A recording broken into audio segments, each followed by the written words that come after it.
This is the Cuddeback CuddeLink system, and it is the bee's knees.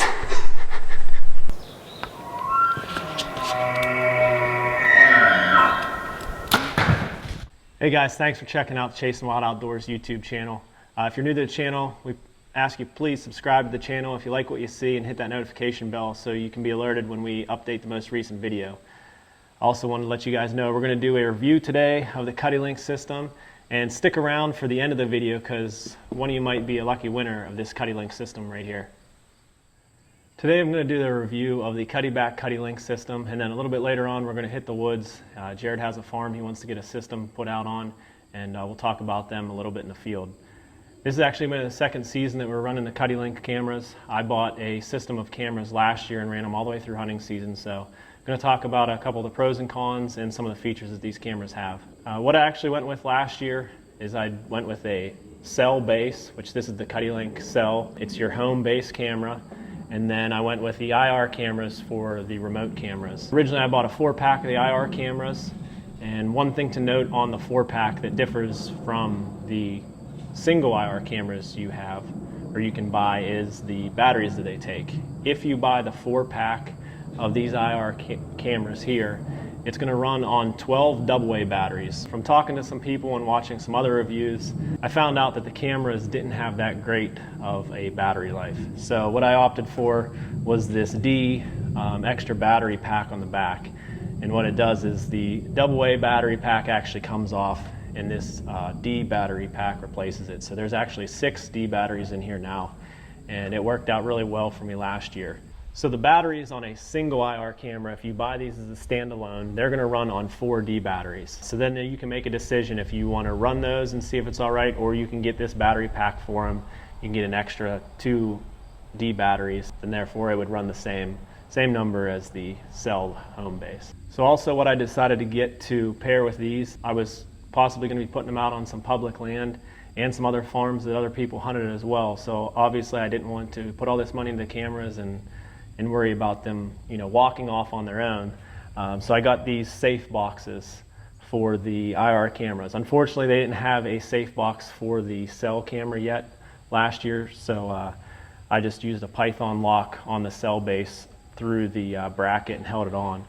Same thing with these safe boxes. You strap the box to the tree, and then the camera slides down in there, and I used a Python lock on the bottom, and that's how it was locked to the tree. So kept everything safe, fingers crossed we won't have any issues this year, and we can get a bunch of pictures sent to us. So I'm going to go over just a few of the cons. There's not too many of them. The first thing is, you could tell when they're sitting here, this thing is giant. And then when I added the D battery pack to this, these cameras aren't small either. So just physically carrying multiple cameras in your backpack, and especially if you get these lock boxes for them, there's definitely some weight and some size just for a bag that you can stuff all this stuff into. So the size is a little bit of a con. The other con is, if you're not familiar with the Cuddeback system as far as setting up the camera, it's been like this 4-button system for a long time. If you're used to the Cuddeback cameras, this is probably not a con to you, because once you get the hang of it, it's pretty easy to move through it. But there are a bunch of buttons, and if you hit a wrong button, you could possibly be scrolling back through the menu to get to where you want to be. And probably the third con for me was the battery life. I had talked to some people and knew some people that had these systems the previous year or had run them before, and that was the thing that they complained about. The battery life on these cameras was a little lacking.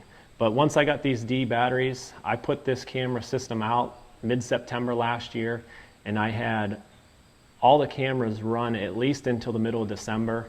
I started to have to replace some batteries then, but then I ran them into almost March. And there was 1 or 2 cameras, I believe, that still ran on the same battery. So I couldn't complain about that.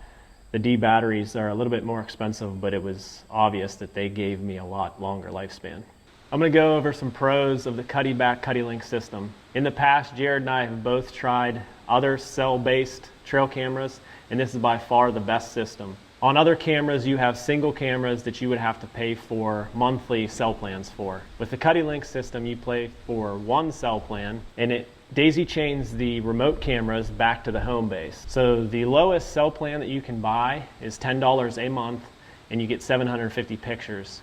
You can bump up to $30 a month and get unlimited pictures. So you could decide, depending on how many cameras you're going to link together and how many pictures you think you're going to get, to pick the best plan that works for you. For me, last year, you were able to link 16 cameras together.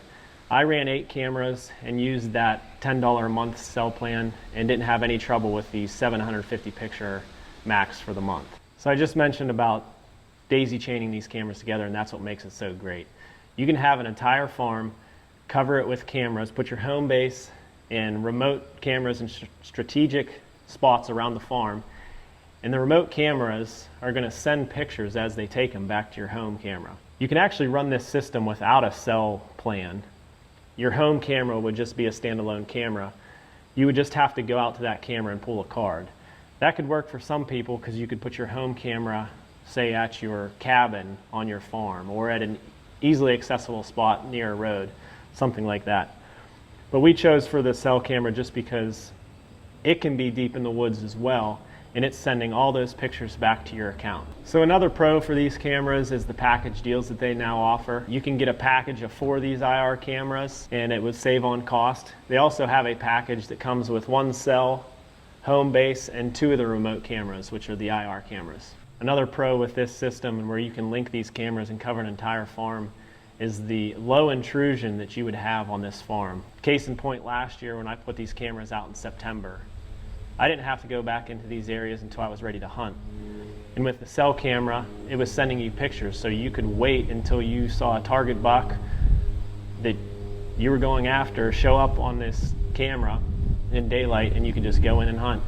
And that could possibly be the first time that you went into that place, and it could be what makes a difference for you getting an arrow in that big buck. So a little bit earlier I mentioned about a new firmware update that they came out with this year, and I just wanted to hit on some high points with that. So it's best practice with any trail camera to keep the firmware up to date, and it's no different with Cuddeback here. To find the firmware update, if you go to cuddeback.com, and it's going to be on the home screen up in the top right corner, it has Get Gen 2 firmware. Here you can read full details of what they did in this release, and then down here is where you'll go to download the firmware. Follow the directions here, depending on what computer you're running, either a Mac or a desktop, and install the firmware. This is part of the new firmware update. This is on the Cuddeback website, and you have these device settings now. So this only works if you have the cell camera active, and as you can see, 1 is your home base, that's the cell camera, and we have 2 links on this system right now. So if you click on view, it gives you a bunch of parameters for the link settings, the cell rate. You can change that. You can change report times, delay times on the camera. Any of these settings have drop downs over here that you can now change, and it's going to update for that camera. If you hit previous, it'll take you to the next camera in your system. This happens to be the first remote camera, and it's also the same. You can change the name of it, different parameters up here, and then down here you have your delays, different LED powers and stuff like that. And towards the bottom, it has device status, tells you your link level, how many pictures are on an SD card, battery level, how many days the battery's been on. So this is really a huge plus for the new firmware update that Cuddeback came out with. So another plus that they have on this new firmware update is the ability for the home camera to push the time and date to all the remote cameras that are daisy chained to it. You can set the date and time on your home camera, and then every other remote camera that's attached to your home base will have the same date and time, and that's going to help you pattern those deer a lot more easily. So they also improved the CuddeLink network. In the previous version, you could only link 16 cameras up to your home base. Now they bumped it up to 24 cameras. In previous versions, you had 16 channels to choose from that you could run the CuddeLink system on. Now they upped that to 240 channels, and it made sense because more people are buying these CuddeLink systems. So if you have an adjacent farm that someone else is running a CuddeLink system on, there's less of a chance that you're going to be on the same channel, because if you happen to be on the same channel as someone close enough, you could get pictures going all over the place, and we all know we want to keep those big deer a secret, so you don't want your neighbor finding out about them. All right guys, we're out here this afternoon. We got the CuddeLink system we're going to be deploying here. This is actually going to be our home base. This is the CuddeLink cell. And what it's going to do is it's going to act as the home base, but since it's the cell camera, it's going to send all of our pictures that are on our link system. It's going to send them to an email address. I'm going to go through the settings, kind of just talk my way through them right now, make sure everything's good. We're going to get it on the tree here, get it set up, and then from there we can deploy our other cameras. But always best with every camera, you're just going to go through the settings, make sure everything's how you want it to be, especially with these.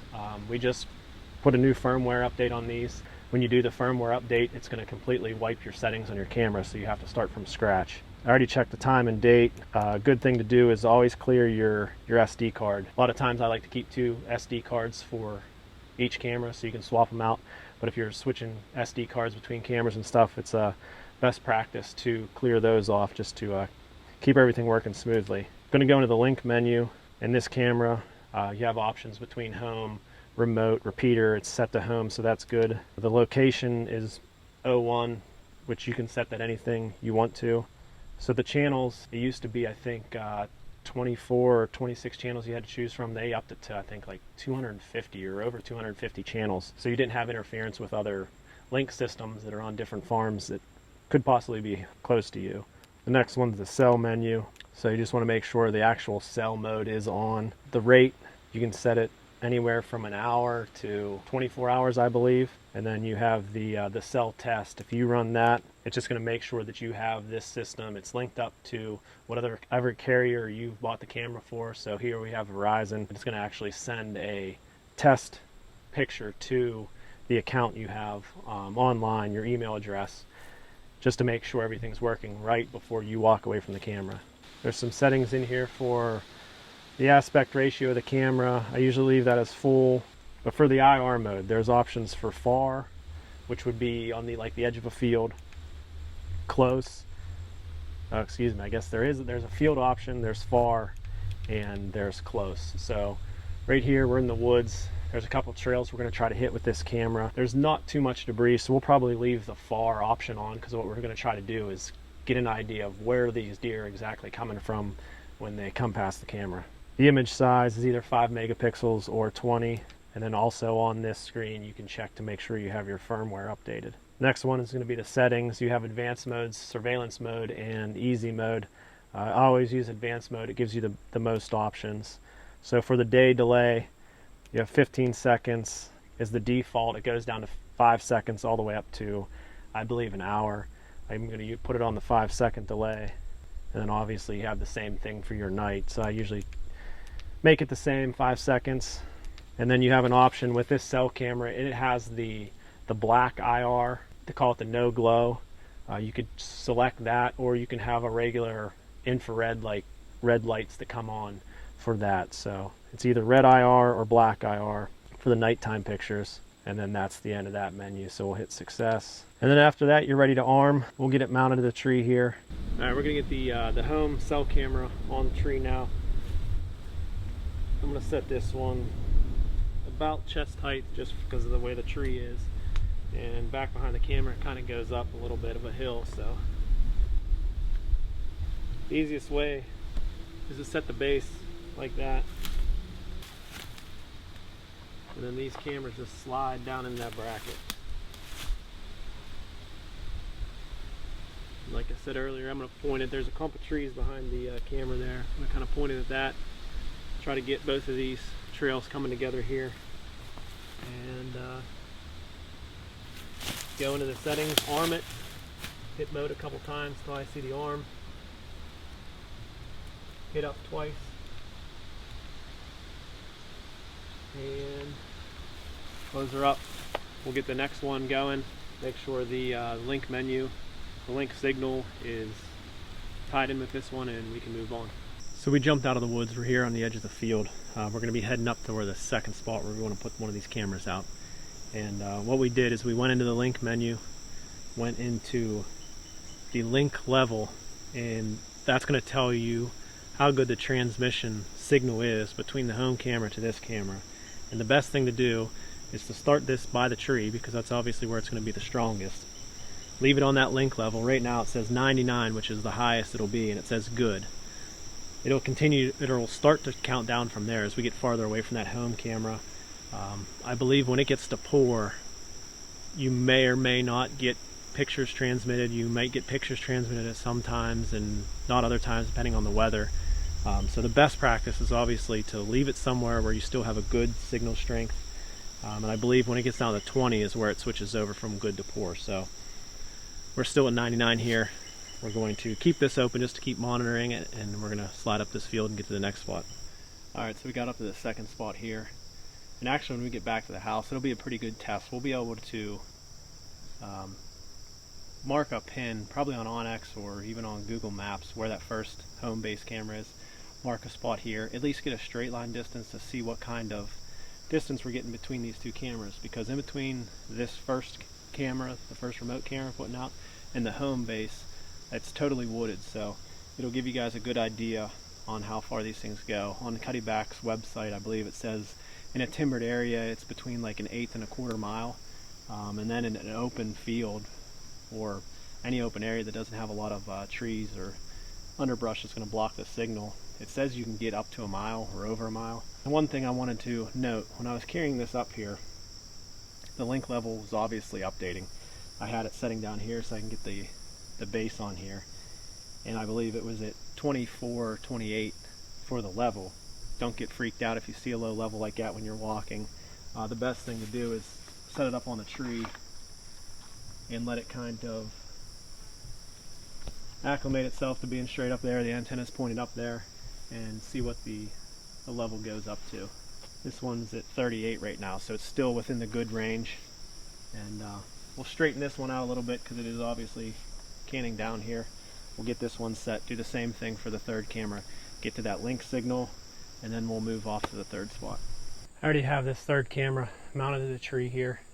We had the link level going as we were getting away from the second camera. Same thing we did from the home base to the first remote camera. It's reading between 20 and 28 good, so it shouldn't have any problem sending pictures back to the home camera. Jared actually had some cameras out in these spots here, and he was checking this. Behind him is a pretty big destination field that the deer are coming to, and working along this edge he's getting pictures of coyotes and all kind of deer, but he got a couple good bucks that were in here. So we'll get this thing armed up here, head back to the truck, and we'll have a CuddeLink system deployed here on this farm, and hopefully it's sending pictures pretty soon. So now for the good stuff, and hopefully you all stuck around for the end of this video. The giveaway here. What we have is the CuddeLink cell kit. It comes with one dual cell home base camera and 2 of the IR CuddeLink cameras. How we're going to run this giveaway is we are just getting our apparel store kicked off here. We have hats, which I have one of the hats on right here. We'll have shirts online by the time this video comes out. We have some decals. We'll have a link in the description that'll take you to the store. There will be more details there. You can go there and read about the giveaway. But basically we're going to do, for every $5 you spend in the store, you'll get an entry into winning this CuddeLink cell kit. So we hope everyone goes to the store, finds something they like, and get entered into the giveaway here, and hopefully you're the lucky winner.